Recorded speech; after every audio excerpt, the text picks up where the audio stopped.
Let's talk about the coma is trippy. I'll tell you for a few reasons because, dude, like no one understands comas. They actually say people that have been in them know more about them than the doctors do. And I was in one for 4 weeks, baby, so I can tell you all about it, dude. And it's really not that exciting, to be honest. Like my coma when I crashed the track, when they evaluated me at the track on the Glasgow scale, I was a 3, so I was completely unresponsive on the track.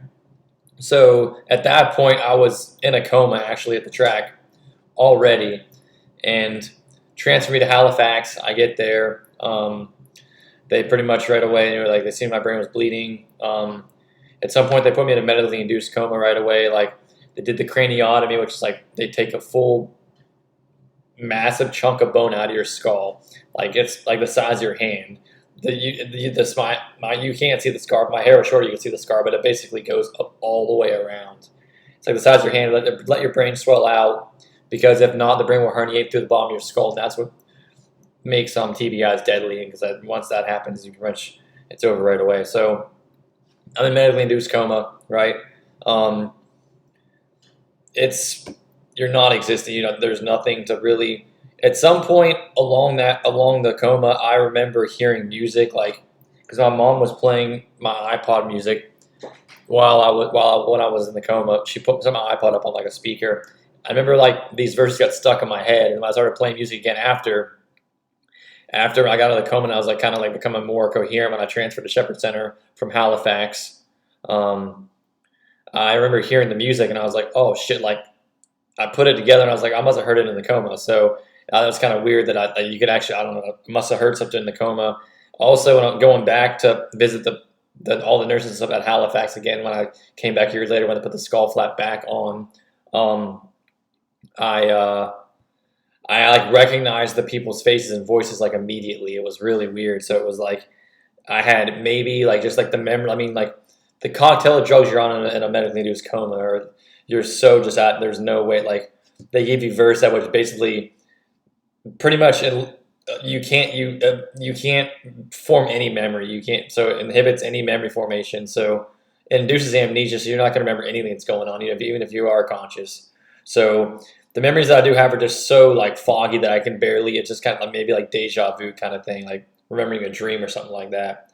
So the entire 4 weeks it went by like a blink of an eye. It never happened, and then waking up, it took me a long ass time before I even know where I was. Like I knew something bad had happened, but I didn't really know what had happened yet. So like I just remember seeing like my parents around, and my brother was there, and I really couldn't talk. I was answering with ones and twos for yes and no, and for a long time, like I mean, I couldn't even speak. So I was doing doing the 1 and 2 thing for a while, and then like when I started like first started to be able. I started like eating. I was on a liquid. I was on basically a puree diet because I couldn't swallow because like my injury. I injured the right basal ganglia, and so like my entire left side was basically flaccid for the first few months of my injury. Like I couldn't.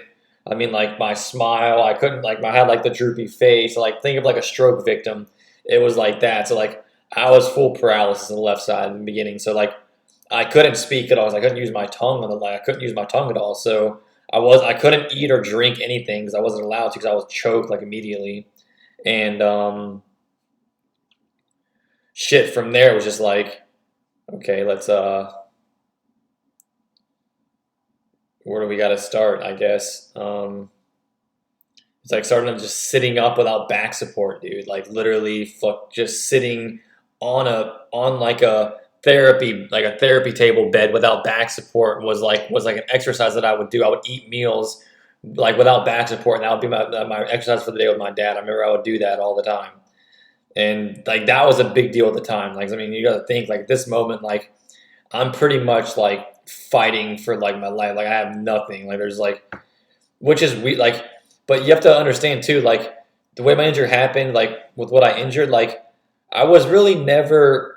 I was always like my inner dialogue. I always call it like my inner just like consciousness was always intact. So like I was observing like in my normal state, but the output signal wasn't getting out the right way. So it was like I didn't feel like I was injured. Like I just felt like I was stuck there. It was like there's a medical term for it. I don't know what it is, but it's some kind of denial where I just like I didn't really think I was hurt. So I kind of had in my mind that I would just like hang out for a while, that I would get better, and I would.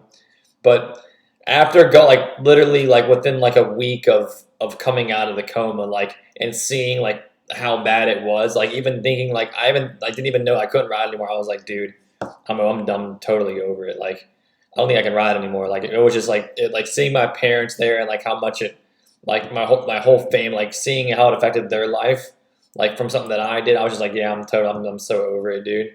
Like and like just plus two, like thinking about like what happened, like confidence while trying to riding after that. Like there's no way I could do it. I was like, I told my dad, I was like, I think I have to quit, dude. I can't do it anymore.